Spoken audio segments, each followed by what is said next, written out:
Good morning. See, I told you you'd do that. Welcome to today's video. I don't even remember the name of the show.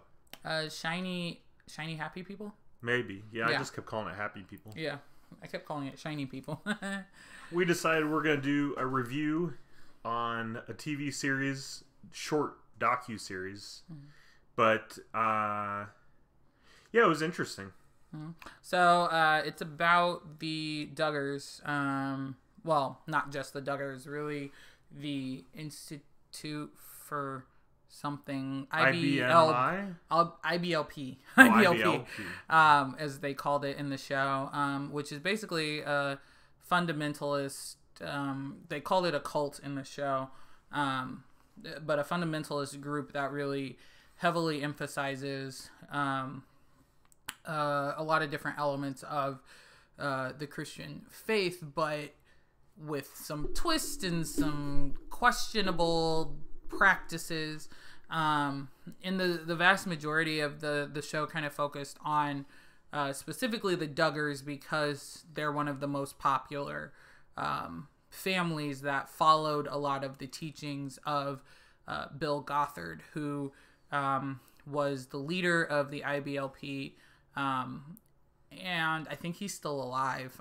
They made it sound like it made it sound like he was still alive. But I don't know how involved he is anymore. But it is still a group. It is still heavily functioning, kind of on the backbone of the Duggars kind of fame.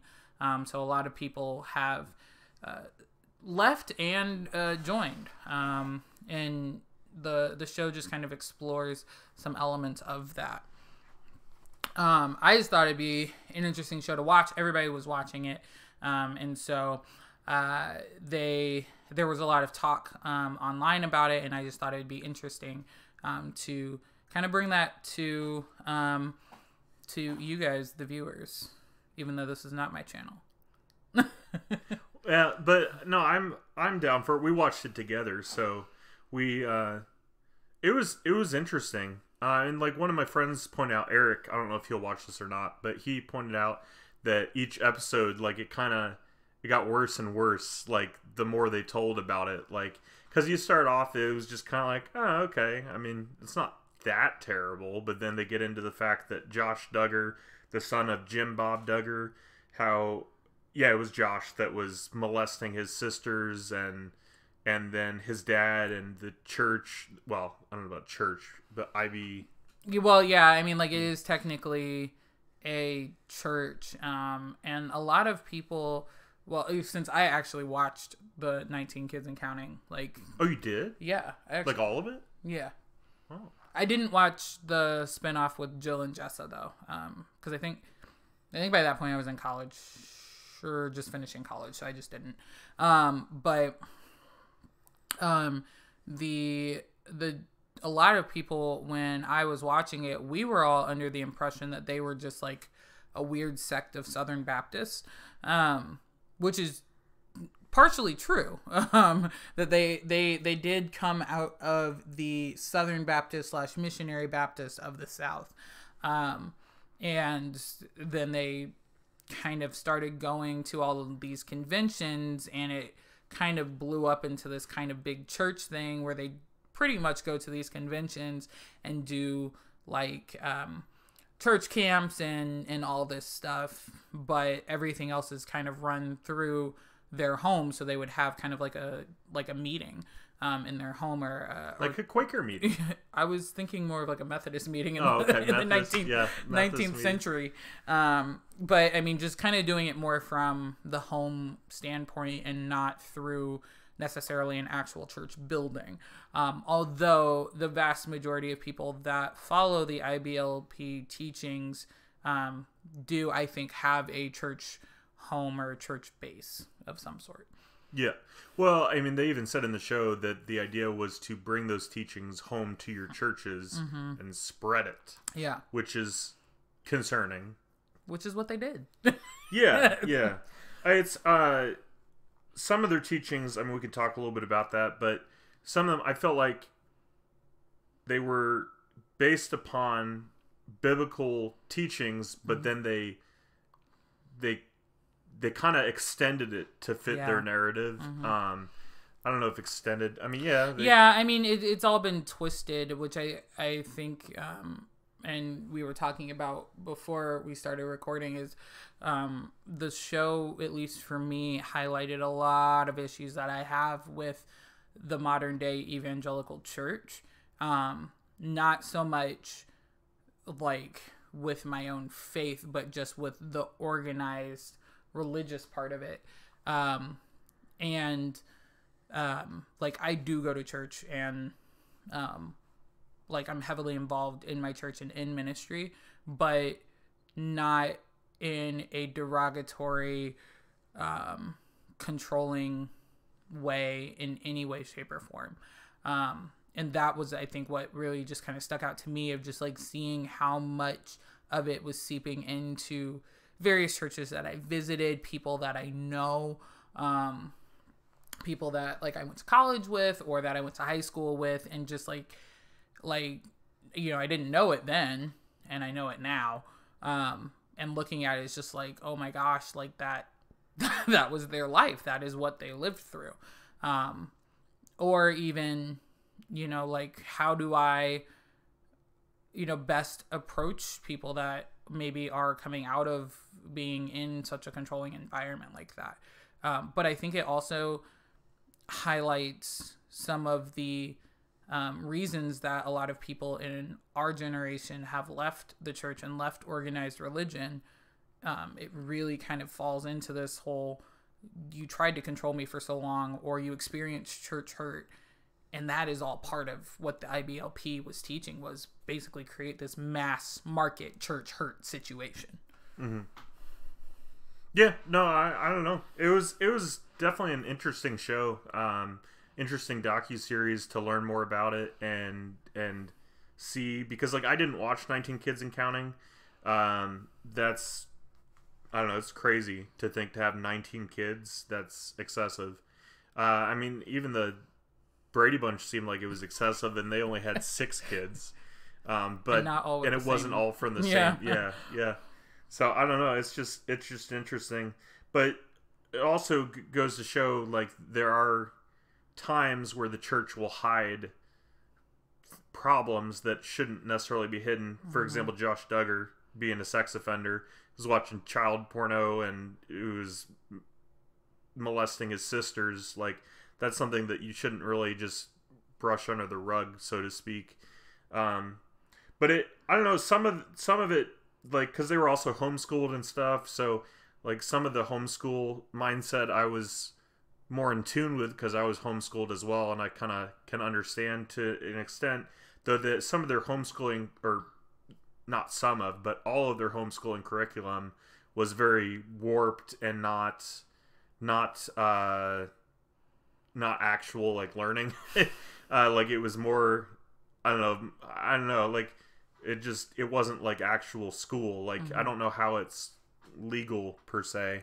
Yeah, I mean, like, that was something when I was watching 19 Kids and Counting, and they would talk about as the girls got older, and I think, like, all of the older girls, like, all became midwives or did some kind of midwife training. And I was like, why are they all going into this? When I was watching, I'm like, that just seems odd that all of the girls are going into this midwife training. And then I realized after watching the show, I'm like, oh, that's because they literally can't do anything else. Like, they've got no real educational academic foundation to do much past this. And I think in the latter part of the show, some of the girls did start, like, actually taking college courses through, like, a community college or something like that. Somebody correct me if I'm wrong, but you kind of saw the girls, I think, start to understand, like, I have no educational foundation. And that, as a teacher, that is one of my biggest concerns and pet peeves with homeschooling, is the lack of general educational foundation, like basic math, basic, reading, those elements that you can get them if you are homeschooled with a proper curriculum. But I think a lot of the people that were in IBLP or ATI, which is the acronym for their curriculum, I don't think it was really that educational for them. So really, more or less, doing a disservice to people, and it kind of goes back to the whole basic idea of, people talk about brainwashing, and that the general education system is a brainwashing system. Can be. I've never been, so I don't know if that's a fact. But I don't know. I mean, but in this scenario, what they were learning was brainwashing them, so it kind of backfired. It did, but I was getting more to the point of part of brainwashing is to keep people in the dark about what they can do. So you didn't give them a big enough education or solid enough education for them to then go out and read on their own. And I think that changed the longer or the later part of the curriculum a little bit, or at least with some of the families. From what it seemed like they were showing on the show, a lot of them had more extra educational foundation than just what was in the, what do they call them? The wisdom booklets or something like that. Wisdom booklets. Yeah. Which I've actually seen those wisdom booklets before. I saw them in college. And I was just like, what is this is dumb. But again, by that point, I think it was being presented more as it's a Bible study. And not like an academic curriculum. Because it is a Bible study. That's what it is. It's using biblical teachings warped for education. Yeah. Something also that was interesting was their parenting style. Talking about like blanket training. And what they meant by that was, because I don't know if there's differences in blanket training, because like I don't remember being on the blanket, but there's pictures of me on a blanket. But my parents, I don't believe, did the blanket training, which was where they would take something that the child wanted and put it just out of reach of them, and then hit them anytime they went off the blanket. So, like, obviously my parents didn't do that. I know I've been on a blanket, but I think most children have. But just that whole concept of punishment of beating your children at such a young age. I mean, it wasn't even like... It's abuse. It's... Yeah. I mean, the Duggars, I don't know, like... I mean, they didn't talk about it on the actual show, but like the 19... Did they? She talked a little bit about blanket training. I don't remember everything that she said about it, but, just like... She never talked about... Michelle Duggar never talked about, like, that she would, Michelle Duggar? That she would, like, smack their hands, but she talked about, she would say, okay, don't do that. Don't do that. Nope. That's not what we're doing. You're going to respect your mother. Like, stuff like that, which... Just, Tell us what you really feel. My gosh, I can just tat into her head. Like, I hate that voice. It's one of the worst voices ever. I don't know why I ever watched the show, because her voice just grates on my nerves. And worse is when I meet people that do that, male or female. There's a lot of people out there, particularly in the evangelical church, that talk like that, and I hate it. I hate it so much. Like, stop talking to me like I'm a child. I hate it. It's not okay. It's not okay. But like, also with that blanket training, not to get in a debate on spanking or not spanking, that is wrong. Like, blanket training is wrong. And then what was it, the video of the kid from like the 80s that was like spanked in the conference? Oh, that was weird. What? Yeah, you could tell that guy liked little boys. Oh my gosh. Yeah, it was messed up. He, on video too, in front of like this huge conference, he's like, who's gonna volunteer their child to let me spank them? As a parent, why would you do that? Why would you do that? That just... like I sat there with my mouth open. I think that was like I think I looked at you. And I was just like, is this really happening? Bizarre. It was so weird. It not like we're not gonna get into the down and dirty of whether to spank or not, but no rods. Jeez Louise, no rods. Like the doll, the spanking the doll. Oh yeah. Like, what? Yeah, well, yeah, because there's a guy in that religion that taught parents the way to beat your child without getting in trouble with the law. So that was interesting. Bro, what?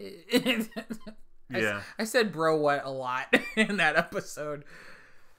Oh my god. But yeah, I mean it was just interesting to see that kind of stuff. And you heard firsthand from some of it, like Jill Duggan? Is that how you say it? Duggar. Well, it's Dillard now. Dillard. Oh, she changed her name? She's married. Oh, okay. So Jill Dillard, she, lived that life. So it was interesting to hear from her and others that lived similar lives. Just hear what their thoughts were on all of that and stuff. But yeah, so I wouldn't give it a high rating. If we're doing Yara's rating, I'd say maybe 3 out of 5. What would you rate it as? I would probably give it a 4, only because, I thought everything was, pretty well put together. And granted, since I didn't live that life, like I'm looking at it with a completely different lens, but there were so many parts, like the episode that we just watched, the 4th episode. There's a couple that's throughout the series, and they said something really kind of critical, and then they cut away, and we were both like, wait, what happened? Yeah, they didn't want to wrap up that story. I need that story wrapped up. Like, yeah, I was really invested in them. So, but yeah, I mean, as a docuseries, I mean, I don't necessarily go out of my way to watch documentaries unless it's like about serial killers. Those are always kind of interesting, but I mean, it was good. It was decent. It was interesting to hear, what kind of stuff has been going on with that aspect of religion. Mm-hmm. Anything else to add? No, it was an interesting series. I definitely encourage people to watch it, if you can, because I think the other thing is, like, if you're a person that has experienced a bunch of church hurt, it will be very triggering. And so, like, I definitely say, if you watch it, there is a warning there that it could be triggering. They talk a lot about abuse and sexual assault, but then also just church hurt, in general. And that can be rough for a lot of people that might not be able to process that just yet. So yeah, that's the only thing I would say. Awesome. Well, let us know if you've watched this or if you've lived this. Let us know in the comments. It'd be interesting to hear from you all. If you're okay with these videos, let me know. Give it a like. I know I felt like quite a few people watched The Little Mermaid and seemed to enjoy it, so that's why I decided we'll keep it going. But yeah, if you have any suggestions of something you want us to watch together, you can leave that in the comments as well. We may or may not do that. Nothing super violent or overly sexed. Yeah, they have all the overly sex and violent stuff for me that they make me watch. So anyways, but yeah, leave a like, consider subscribing if you're new. I will see you Saturday with The Boys, season 1, episode 2.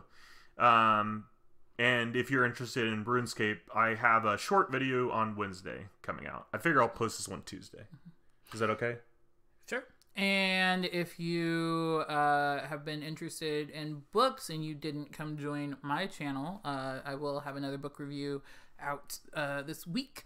Yeah, I'll put her link in the description again. I would recommend it. I watch all her videos and enjoy them. They're not as edited as his. Sorry, just mine are not that edited either. It's just not as pretty.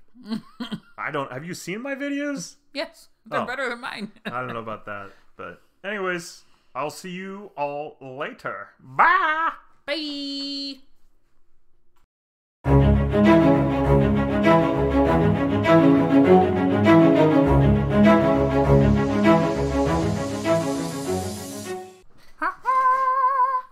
Okay, let's see.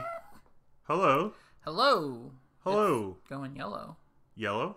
Yellow. Yellow. Okay, that was red. Hello. Hello. How's it going? It's great. Mwah.